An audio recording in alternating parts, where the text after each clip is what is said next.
fait, les bourses, en réalité, ce sont des opportunités qui sont à la disposition de tout le monde. Mais certains individus refusent totalement d'accepter les bourses. Certains individus ne connaissent même pas ce que c'est les bourses. Mais aujourd'hui, là, on va détailler, on va expliquer comment est-ce qu'on va obtenir les bourses.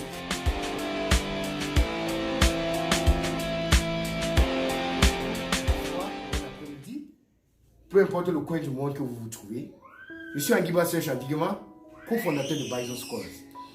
Aujourd'hui, nous allons parler des bourses. Pourquoi est-ce qu'on veut parler des bourses? En fait, les bourses, en réalité, ce sont des opportunités qui sont à la disposition de tout le monde. Mais certains individus refusent totalement d'accepter les bourses.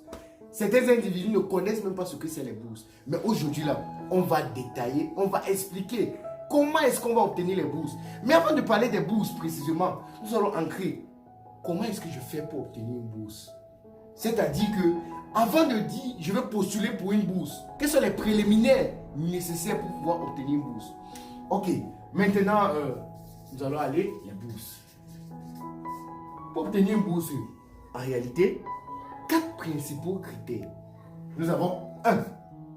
Quelle a été ta moyenne, soit en licence ou soit en master? La majorité des bourses ont besoin seulement de 12 de moyenne. Il y a ce qu'on appelle le GPA. En anglais, on appelle ça le Grade Point Average. C'est une moyenne qui est mise sur 4. Et ce que les bourses demandent le plus souvent, c'est à partir de 2,5 en montant. Maintenant, nous allons passer à la deuxième étape. Deuxième chose, qui est, quelle a été, pendant ton activité scolaire, qu'est-ce que tu as eu à faire? C'est-à-dire ton engagement extra-scolaire. Est-ce que tu as eu à faire du volontariat dans des organisations?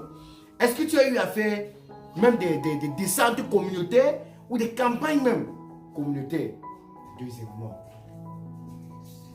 engagement extra-scolaire.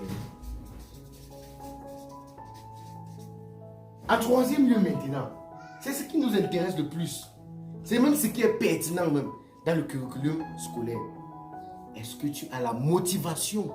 Est-ce que tu es sûr que quand tu vas engager les étapes nécessaires avec Bison Scholars, tu vas arriver jusqu'au bout? Il y a le mot consistency en anglais, qui veut dire consistance en français. Est-ce que tu es prêt? Avec la même énergie, avec le même engagement, du début jusqu'à la fin. Et la quatrième chose que nous allons parler, c'est quel est ton niveau d'anglais? How good